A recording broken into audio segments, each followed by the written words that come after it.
Hi children, welcome back to our biology class. I hope all of you doing well. Do you remember the previous topic that we studied? Yes, we studied about stem cells. What is stem cells? The stem cells are specialized cells that can transform into any kind of cells. Okay children, today we are going to learn about animal tissues. Tissues are mainly two types, animal tissue and plant tissue. Okay, let's start our class. Animal tissues. Almost all animals are made up of tissues. A tissue is a group of connected cells that have a similar function within an organism. There are four basic types of tissue in the body of all animals, including the human body. These make up all the organs, structures, and other contents of the body. The first one is the epithelial tissues. The epithelial tissue covers and protects the body. It lines the inner wall of the digestive tract, performs functions such as protection, absorption, and production of secretions. The function of epithelial tissue is it covers and protects the body. It covers the inner wall of the digestive tract and it helps to protect the body parts, the absorption of nutrients and production of secretions like hormones. The next one is nervous tissue. The nervous tissue is the term for group of organized cells in the nervous system, which is the organ system that controls the body's movements, sends and carries signals to and from the different parts of the body, and has a role in controlling bodily functions such as digestion. The nervous tissue consists of brain, spinal cord and nerves. It is responsible for coordinating and controlling many body activities.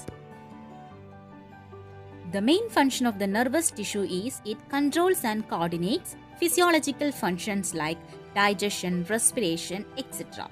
And it enables to respond, identifying the changes inside and outside the body. The example for the response inside the body is thirst, hunger, etc. The example for outside response is when we touch a hot object, we suddenly remove our hand from the hot object.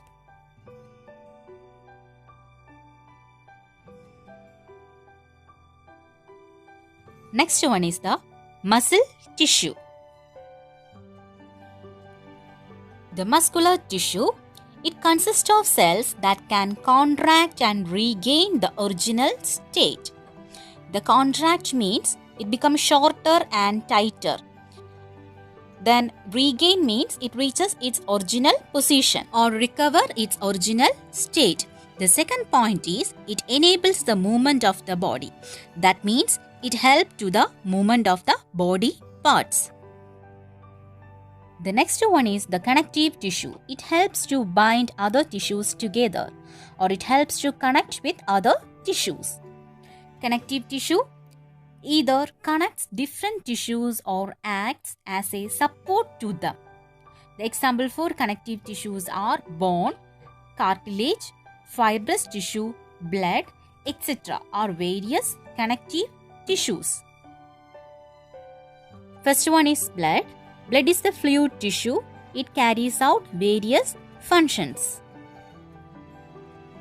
The function of the blood is to carry out the conduction of materials and makes the body resistant to diseases. That is, the blood transports respiratory gases and nutrients and it provides immunity to our body. Blood, the fluid tissue, also belongs to the group of connective tissues. Blood carries out various functions like transporting respiratory gases and nutrients, providing immunity, etc. Next one is bone. It is a strong connective tissue. It helps in movement and provide shape. The bone and cartilage provide support, protection, and a definite shape to the body. Pinna is an example for cartilage. The soft bones are called cartilage. The cartilage also helps to protect bones from rubbing against each other. It is a flexible tissue. The bone and cartilage that are connective tissues help in movement and provide shape, support and strength to the body. Besides, they cover and protect internal organs. The function of bone and cartilage is it helps in movement, provide shape, support and strength to the body and cover and protect the internal organs. Next is ligament that connects bones together. They are like fibers and stretchable. Next one is tendon that connects muscles to the bone. It is somewhat flexible but tough. It is fibrous. Next one is fibrous tissues. It connects other tissues. Example, the fibrous tissues that hold the eyes and kidneys in the proper place. The connective tissue is the tissues that bind other tissues together. The tendons that connect muscles to the bones, the ligaments that connect bones together, and fibrous tissues that hold the eyes and kidneys in the proper place are examples for connective tissues.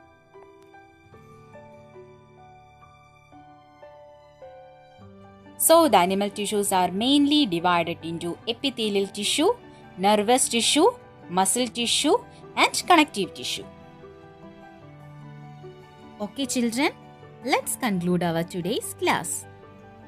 Today we studied about animal tissues. Animal tissues are grouped into 4: epithelial tissues, nervous tissues, muscular tissue and connective tissue.